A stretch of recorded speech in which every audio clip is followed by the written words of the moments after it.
Hello friends, मैं हूं सोनाली और मैं अपने YouTube चैनल पे आपका स्वागत करती हूँ। मेरा लास्ट वाला वीडियो जो था, आई होप आपको पसंद आया होगा। अगर आपने अब तक वो वीडियो नहीं देखा है तो मैंने डिस्क्रिप्शन में उसकी लिंक दी हुई है, तो जाके जल्दी से देख लो और आज के टॉपिक में कंटिन्यू करो। तो चलो, आज का हमारा टॉपिक है ट्रांसक्रिप्शन, ट्रांसलेशन एंड ट्रांसलोकेशन। क्या देख रहे हो? मुझे नहीं, डीएनए को देखो। आज का हमारा टॉपिक प्रोटीन सिंथेसिस से स्टार्ट होता है, तो करनी है ना प्रोटीन सिंथेसिस। चलो करते हैं। तो सबसे पहले हम समझेंगे कि ट्रांसलेशन क्या है, ट्रांसक्रिप्शन क्या है, ट्रांसलोकेशन क्या है। तो अभी ये सब समझने से पहले आपको समझना पड़ेगा कि सेंट्रल डोग्मा क्या होता है। तो आपको पता है कि डीएनए जो है वो कैरेक्टर कंट्रोल करता है, जैसे हाइट है, हेयर है, स्किन कलर है, आई कलर है ना। तो ये सब वो अकेले कर पाता है क्या? नहीं, इसके साथ कोई ना कोई तो लगेगा ना। तो उसको हेल्प करता है आरएनए। Okay, RNA. तो आरएनए क्या है, कितने टाइप के होते हैं, ये सब हम आगे पढ़ेंगे। तो सबसे पहले समझ लो कि डीएनए और आरएनए मिलके क्या बनाते हैं? प्रोटीन बनाते हैं। तो इस प्रोसेस को क्या बोलते हैं? सेंट्रल डोग्मा बोलते हैं। इस प्रोसेस को क्या बोलते हैं? सेंट्रल डोग्मा बोलते हैं। तो एग्जाम में अगर डेफिनेशन पूछी तो क्या बोलेंगे? DNA produces protein through RNA. This process is called as central dogma. DNA से आरएनए, आरएनए से प्रोटीन, इस प्रोसेस को क्या बोलेंगे? डीएनए से आरएनए, आरएनए से प्रोटीन, इस प्रोसेस को हम बोलेंगे सेंट्रल डोग्मा। तो सेंट्रल डोग्मा में कुछ पॉइंट्स लिखना है आपको। Genes are present in the form of DNA. जैसे आपने देखा कि ये जो डीएनए है, इसका छोटा सा पार्ट मतलब क्या? जीन्स। ये क्या करते हैं?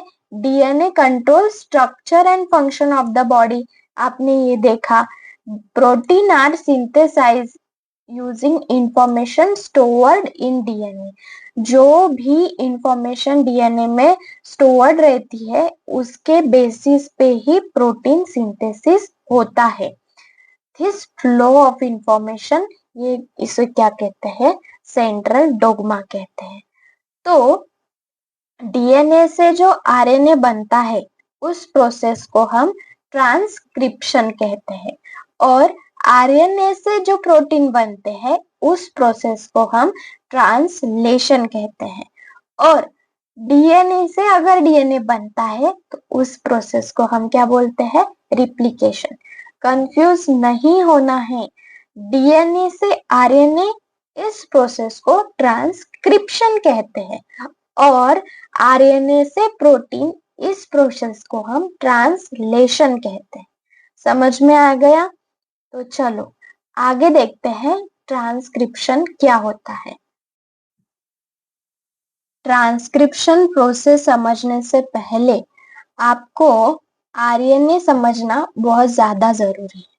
तो आरएनए क्या है? आरएनए है राइबोन्यूक्लिक एसिड। ये क्या है? बेसिक एलिमेंट है हर लिविंग ऑर्गेनिज्म का, मतलब fundamental molecule found in all living cell. अब आप बोलोगे कि ये काम क्या करता है? तो आरएनए का काम क्या है? मैसेज को कैरी करना, इंस्ट्रक्शन को कैरी करना। कहाँ से? डीएनए से। मतलब डीएनए से सेल तक इंफॉर्मेशन कैरी करने का काम कौन करता है? आरएनए का। अब ये कैसे होता है, क्या होता है, ये हम बाद में पढ़ते हैं। तो अभी आप देखो कि इसका स्ट्रक्चर कैसे होता है। आपको पता है ये डीएनए स्ट्रैंड है। ये डीएनए स्ट्रैंड में क्या क्या होता है? Guanine, cytosine, thymine and adenine.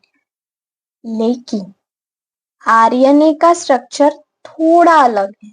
इसमें क्या होता है, guanine, cytosine, adenine and uracil. मतलब थायमिन की जगह यहाँ पे क्या होता है, यहाँ पे यूरासिल होता है। तो आप भूलोगे क्या, आरएनए में क्या होता है, साइटोसिन, गुआनिन, एडेनिन और यूरासिल। ये बहुत इंपॉर्टेंट है, इसे भूलना नहीं है।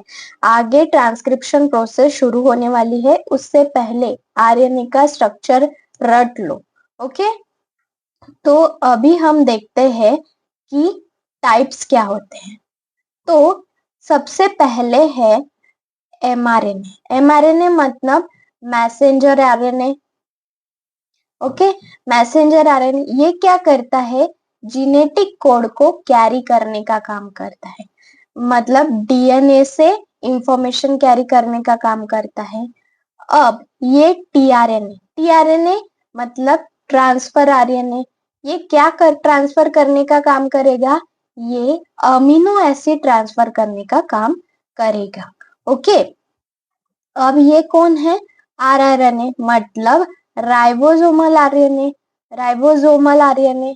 ओके, ये क्या है, ये सेल है, उसके बाजू में क्या होता है, राइबोसोम होता है। तो राइबोसोम के ऊपर ये ऐसे स्टिक होते हैं। ये सब हम देखते हैं बाद में कैसे होता है। तो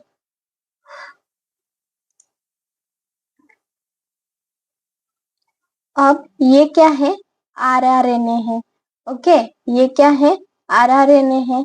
ये आरआरएनए मतलब ribosomal RNA. Okay, ribosomal RNA मतलब ये राइबोसोम का ही एक पार्ट है। समझ में आ गया आरएनए क्या है। अभी हम देखते हैं ट्रांसक्रिप्शन प्रोसेस कैसे होता है।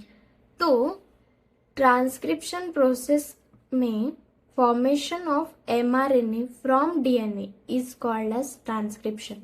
मतलब क्या कि डीएनए से आरएनए बनाने की प्रोसेस। अब ये कैसी होती है, तो mRNA produce using one strand of DNA. मतलब क्या कि ये इतना डबल हेलिक्स स्ट्रक्चर है, आपने देखा कि डीएनए का डबल हेलिक्स स्ट्रक्चर होता है। तो क्या होता है, सबसे पहले ये स्ट्रैंड क्या हो जाते हैं, सेपरेट हो जाते हैं। और ये सेपरेट होने के बाद इसका एक ही स्ट्रैंड जो है वो काम आ जाता है, ठीक है, एमआरएनए बनने की प्रोसेस में। सपोज हमने ये एक स्ट्रैंड ले लिया। तो अब इस एक एग्जाम्पल के साथ समझते हैं कि इसके ऊपर guanine, cytosine, thymine and adenine, suppose ये न्यूक्लियोटाइड बेसिस का सीक्वेंस है। ये क्या है, ये डीएनए स्ट्रैंड है। तो अगर हमको एमआरएनए बनाना है, एमआरएनए बनाना है, तो ये क्या होता है, ये जो स्ट्रैंड है वो बनेगा, ये सिमिलर बनेगा क्या, नहीं। ये कैसे होगा, ये कॉम्प्लीमेंट्री होगा। ओके, ये कॉम्प्लीमेंट्री स्टैंड बनेगा। The nucleotide sequence of mRNA is complementary to DNA. MRNA is produce using one strand of DNA. हमने देखा कि डबल हेलिक्स स्ट्रक्चर का क्या है, एक स्ट्रैंड लिया हमने, और ये कैसे होगा, कॉम्प्लीमेंट्री होगा। अभी देखो, अगर आपने देखा कि डीएनए में थायमिन होता है, तो एमआरएनए अगर बनेगा तो थायमिन की जगह क्या आएगा, यूरासिल आएगा। तो इसका स्ट्रक्चर कैसे होगा, तो इसका स्ट्रक्चर होगा, जी की जगह क्या आएगा, साइटोसिन, सी की जगह क्या आएगा, गुआनिन। अब थायमिन की जगह क्या आएगा, यूरासिल, और एडिनिन की जगह थायमिन आएगा क्या, नहीं, इसके जगह क्या आएगा, यूरासिल आएगा। अब देखो, हम सेल का स्ट्रक्चर समझते हैं। सेल के अंदर क्या होता है, न्यूक्लियस। न्यूक्लियस के अंदर क्या होता है, अंदर क्या होता है, डीएनए, और डीएनए का पार्ट क्या होता है, जी। इतना समझा। अब देखो, ये अगर हमारी सेल है, ठीक है, ये सेल के अंदर क्या है, साइटोप्लाज्म है, ठीक है, और से साइटोप्लाज्म के आजू बाजू में क्या है, इतना लंबा ये न्यूक्लियस है। तो अभी देखो ये प्रोसेस कहाँ हो रही है, ये डीएनए से एमआरएनए बनने की प्रोसेस ये न्यूक्लियस के अंदर हो रही है। तो अगर एग्जाम में क्वेश्चन आया कि ट्रांसक्रिप्शन प्रोसेस कहाँ होती है, तो कहाँ होती है, सेल के अंदर होती है, सेल के बाहर होती है, या फिर न्यूक्लियस में होती है। तो ये प्रोसेस क्या होती है, ये प्रोसेस न्यूक्लियस में होती है। भूलना है क्या, नहीं भूलना है। अभी वही है, अभी सीक्वेंस ऑफ मेकिंग प्रोटीन हमने यही देखा कि ये कैसे बना, ये कॉम्प्लीमेंट्री बना। तो एग्जाम में क्या लिखना है, mRNA is produce as per the sequence of nucleotide on DNA. कहीं से भी आएगा, कोई भी स्ट्रैंड बनेगा, ऐसा नहीं होता है, एक प्रॉपर होता है। डीएनए में जो भी इंफॉर्मेशन रहेगी उसके कॉम्प्लीमेंट्री इंफॉर्मेशन एमआरएनए में बनेगी। This process is called as transcription. और ये कहाँ होती है, न्यूक्लियस के अंदर होती। क्विक रिवीजन हो गई। अभी देखो बड़ा एग्जाम्पल, ये अभी हमने जैसे देखा कि ये डीएनए डबल स्ट्रैंड है। अगर आपको 5 या 10 मार्क का क्वेश्चन आ गया कि ट्रांसक्रिप्शन प्रोसेस लिखो, तो ये डायग्राम निकालना बहुत ज्यादा इम्पोर्टेंट है। इस डायग्राम पे ही आपको ट्रांसक्रिप्शन कितना पता है वही सर लोग समझ पाएंगे। तो क्या है कि ये डबल स्टैंडर्ड है, डबल स्टैंडर्ड डीएनए क्या हो गया, ये ऐसा ऐसा ऐसा ऐसा है, ये क्या हो गया, ये सेपरेट हो गया इस तरह से। और अभी ये डबल स्टैंडर्ड डीएनए के ऊपर क्या होता है, न्यूक्लियोटाइड होता है। तो सेपरेट न्यूक्लियोटाइड क्या हो गए, एक लाइन में अरेंज हो गए, ठीक है। तो अभी देखो एमआरएनए बना, एमआरएनए कैसे बना, कॉम्प्लीमेंट्री बना। अगर AGTCA ऐसा सीक्वेंस है तो ये एमआरएनए कॉम्प्लीमेंट्री सीक्वेंस कैसे होगा, UCAGU बन गया हमारा एमआरएनए, ठीक है। तो अभी ये जो ट्रांसलेशन प्रोसेस है, ट्रांसलोकेशन प्रोसेस है, इसके पहले समझने से पहले सेल का स्ट्रक्चर समझना बहुत ज्यादा जरूरी है। तो देखो अब ये क्या है, अपना सेल है, ये क्या है, ये न्यूक्लियस है। न्यूक्लियस के आजू बाजू में क्या अटैच होते हैं, एंडोप्लाज्मिक रेटिकुलम। इसके ऊपर क्या होते हैं, राइबोसोम अटैच होते हैं, ठीक है। तो और ये क्या है, सारे सेल में अमीनो एसिड्स प्रेजेंट होते हैं। ये अमीनो एसिड कहाँ से कहाँ जाते हैं, ये राइबोसोम में एंडोप्लाज्मिक रेटिकुलम का क्या रोल है, ये सब हम आगे पढ़ेंगे। अभी इतना समझ में आ गया। तो डायग्राम में क्या लिखना है, only one of two strand of DNA are use for this process. RNA contain uracil, cytosine, guanine, adenine, while DNA thymine, cytosine, guanine, adenine. इतना समझा। Then sequence of nucleotide in mRNA used in protein always complementary to DNA strand used for the protein synthesis. Complementary होता है, ये समझा। अब mRNA strand produced in nucleus and then comes into cytoplasm. पहले nucleus में strand form होता है, फिर फॉर्म होने के बाद वो कहाँ पे आता है, साइटोप्लाज्म में आता है। It bring coded message. अब वो क्या है, ये स्ट्रैंड बना तो डीएनए का मैसेज लेके कैसे हो गया कि वो वहां से इंफॉर्मेशन यहां तक लेके आ गया। ओके, अब now mRNA is attach to ribosome. अब जाके क्या हो गया, एमआरएनए राइबोसोम को जाके अटैच हो गया। इस प्रोसेस को हम क्या कहते हैं, ट्रांसक्रिप्शन। कुछ भी डिफिकल्ट है क्या, नहीं। ओके, तो कमेंट में बताओ अब तक आपको समझा है क्या? ओके, तो आगे बढ़ते हैं। अभी एक छोटा सा पॉइंट है, इसके ऊपर क्वेश्चन आते हैं, इसको स्किप नहीं करना है। तो ट्रिपलेट कोडॉन क्या है, ट्रांसक्रिप्शन प्रोसेस में ट्रिपलेट कोडॉन क्या है वो देखते हैं। Each amino acid is coded by 3 nucleotide, this is called triplet codon. मतलब क्या, अगर ये डीएनए का स्टैंड है, इसके ऊपर क्या है, न्यूक्लियोटाइड प्रेजेंट है, तो अगर हमने 3 न्यूक्लियोटाइड के सेट लगा दिए, ओके, 3 न्यूक्लियोटाइड के सेट लगा दिए, तो इसे क्या बोलेंगे हम, triplet codon, triplet codon, triplet codon. अब ये 3 न्यूक्लियोटाइड के बेसिस को हम क्या कहेंगे, अमीनो एसिड्स। अमीनो एसिड समझा क्या होता है? तो सबसे पहले ये किसने खोजा है, ये हरगोविंद खुराना साहब ने खोजा है। कितने अमीनो एसिड के लिए, 20 अमीनो एसिड के। कब, 1968 में। अब ये अमीनो एसिड कहाँ प्रेजेंट होते हैं, हमने अभी देखा, ये प्रेजेंट होते हैं सेल के अंदर। न्यूक्लियस में प्रेजेंट होते हैं क्या, नहीं, ये सेल के अंदर। तो अब तक ट्रांसक्रिप्शन समझ में आया गया, तो आगे देखते हैं। तो अभी हम देखते हैं कि ट्रांसलेशन प्रोसेस क्या होती है। तो अभी देखो, ये टीआरएनए है, ठीक है।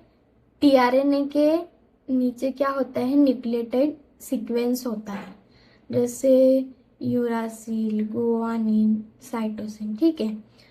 अभी क्या होता है, देखो कि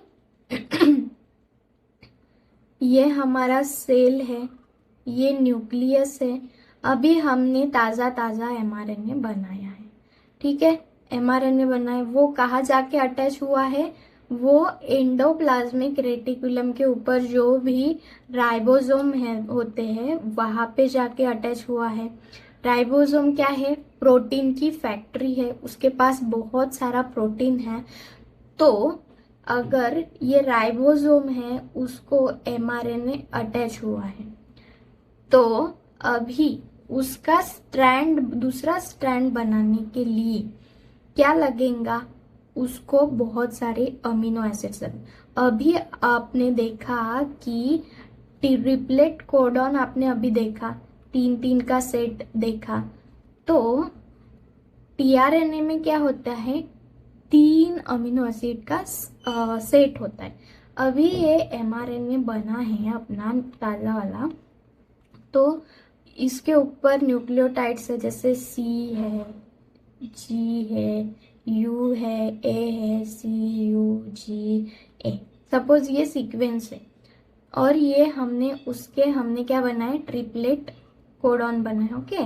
कितने ट्रिपलेट कोडॉन है, मतलब कितने अमीनो एसिड्स है, 3 अमीनो एसिड्स है। अभी आपके दिमाग में ये क्वेश्चन तो आया होगा कि ये टीआरएनए को कैसे पता कि ये कहाँ पे जाके अटैच होना है। तो जैसे डीएनए और एमआरएनए में कॉम्प्लीमेंट्री होता है, वैसे ही टीआरएनए में भी कॉम्प्लीमेंट्री होता है। मतलब अगर यहाँ पे सी है तो टीआरएनए का क्या आएगा, जी आएगा, और यहाँ पे अगर जी है तो टीआरएनए का क्या आएगा, सी आएगा, समझा। वैसे ही जैसे यहाँ पे बहुत सारे टीआरएनए हैं सेल के अंदर, तो प्रॉपर वही टीआरएनए यहाँ पे जाके अटैच होगा। मतलब अगर इस कोडॉन का जो कॉम्प्लीमेंट्री कोडॉन एमआरएनए पे प्रेजेंट है, वहां पे जाके वो क्या हो जाएगा, वो अटैच हो जाएगा। तो इसी प्रोसेस को हम बोलते हैं ट्रांसलेशन, ओके। तो as per the codon on mRNA, अभी एमआरएनए पे जो भी कोडॉन है उसको हमने क्या नाम दिया, कोडॉन नाम दिया। और टीआरएनए पे जो भी न्यूक्लियोटाइड है और टीआरएनए का जो अगर स्टैंड बन जाता है तो उसको हम क्या बोलते हैं, एंटीकोडॉन। ये भी कॉम्प्लीमेंट्री होते हैं। तो अब ये प्रोसेस कहाँ हो रही है? ये प्रोसेस राइबोसोम में हो रही है। ठीक है, ये प्रोसेस कहाँ हो रही है? ये प्रोसेस राइबोसोम में हो रही है। ट्रांसक्रिप्शन प्रोसेस कहाँ हो रही थी? ट्रांसक्रिप्शन प्रोसेस न्यूक्लियस में हो रही थी। और ट्रांसलेशन प्रोसेस कहाँ हो रही है? ट्रांसलेशन प्रोसेस राइबोसोम में हो रही है। इतना समझ में आया? अभी देखो, ये सेल को समझते हैं। ये देखो, ये सेल है, ये सेल के अंदर न्यूक्लियस है, न्यूक्लियस के अंदर राइबोसोम है। ये राइबोसोम को एमआरएनए आके अटैच हो गया। इसका दूसरा स्ट्रैंड बनाना है तो अपने को क्या है लगेंगे? अमीनो एसिड्स लगेंगे। तो ये जो अमीनो एसिड ट्रिपलेट स्ट्रैंड है, ये जो टीआरएनए, यहाँ पे टीआरएनए आएगा, एक एक अमीनो एसिड्स का स्ट्रैंड लेके अमीनो एसिड कैरी करेगा और यहाँ पे जाके जहाँ जहाँ उसके एंटी कोडॉन है वहाँ पे जाके चिपक जाएगा। ठीक है, इस प्रोसेस को हम क्या बोलते हैं? ट्रांसलेशन बोलते हैं। इतना समझ में आ गया आपको? तो अभी हमने देखा कि ये प्रोसेस कहाँ हो रही है? ट्रांसलेशन प्रोसेस राइबोसोम में हो रही है। तो अभी क्या होगा कि देखो, ये जो ये इतना बड़ा एमआरएनए है, इस पे हमने क्या बनाया? ट्रिपलेट कोडॉन बनाए। ओके, ये ट्रिपलेट कोडॉन है। तो अगर हमने पहला वाला एक जो टीआरएनए था, ये टीआरएनए जो था वो यहाँ पे जाके अटैच हो गया, तो ये दूसरे कोडॉन को यहाँ पे दूसरा टीआरएनए आएगा, राइट? यहाँ पे दूसरा टीआरएनए आएगा।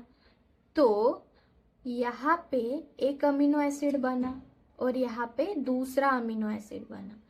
तो ये जो दो अमीनो एसिड है, इसके ऊपर जो बॉन्ड बनता है, इसको अटैच करने के लिए ये जो बॉन्ड बनता है, इसको हम बोलते हैं पेप्टाइड बॉन्ड। क्या बोलते हैं?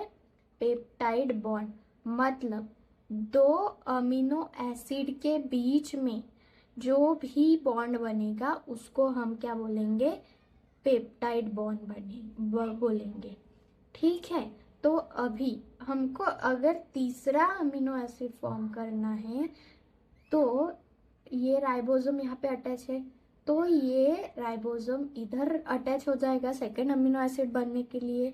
फिर ये स्ट्रैंड यहाँ से हट जाएगा, ये दूसरे अमीनो एसिड पे जाके फॉर्म अटैच हो जाएगा।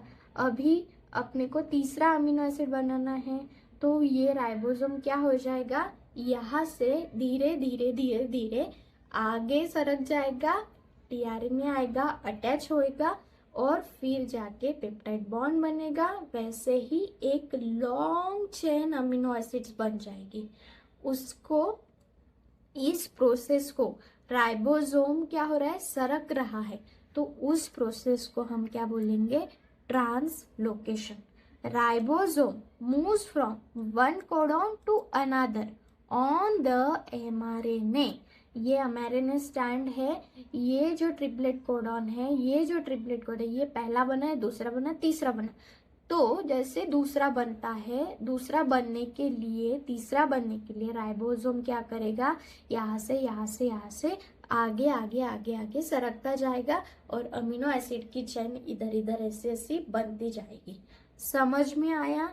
इस प्रोसेस को ट्रांसलोकेशन कहते हैं। इतना समझा? अब देखो, अगर ये प्रोसेस बनने में या फिर सडन चेंज इन जीएनए और nucleotide sequence is called as mutation. अगर ये प्रोसेस बन रही है, इसमें अगर कुछ चेंजेस आ गए या फिर गलत न्यूक्लियोटाइड अटैच हो गए, तो इस प्रोसेस को म्यूटेशन कहते हैं। तो म्यूटेशन जो है वो माइनर भी हो सकता है, मेजर भी हो सकता है। इसकी वजह से डिसीज हो सकता है, वो माइनर भी हो सकता है या फिर बहुत बड़ा भी हो सकता है।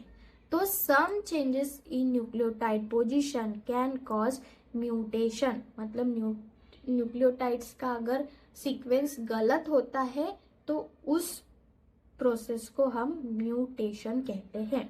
सम म्यूटेशन कॉज जेनेटिक डिसऑर्डर, मतलब इससे जेनेटिकली डिसीजेस भी हो सकते हैं। तो एग्जाम्पल लेते हैं सिकल सेल एनीमिया। इसमें क्या होता है, ये जो अपनी सेल है, आरबीसीज है, ये तो क्या होते हैं, anemia is a genetic blood disorder that cause RBC मतलब red blood cell become rigid, मतलब अपनी ये जो अगर आरबीसी ऐसी गोल गोल लंबी लंबी है तो ये क्या हो जाती है, यहाँ से पतली पतली ऐसे कुछ भी हो जाता है उसका फॉर्म, मतलब रिजिड हो जाती है, स्टिकी हो जाती है और कोई भी शेप में फॉर्म हो जाती है। जैसे ये शेप में फॉर्म हो जाती है, ऐसे गोल शेप में है तो ऐसे फॉर्म हो जाती है, तो उसको हम क्या बोलेंगे, सिकल सेल एनीमिया। ऐसे डिसीज बन सकते हैं। ठीक है, तो अभी आपको ट्रांसक्रिप्शन समझा, ट्रांसलेशन समझा और ट्रांसलोकेशन समझा और म्यूटेशन भी समझा। तो अगर आपको ये वीडियो पसंद आया है तो लाइक शेयर सब्सक्राइब ज़रूर करें और आगे के लिए, आगे की वीडियो के लिए वेट करते रहेंगे। बाय।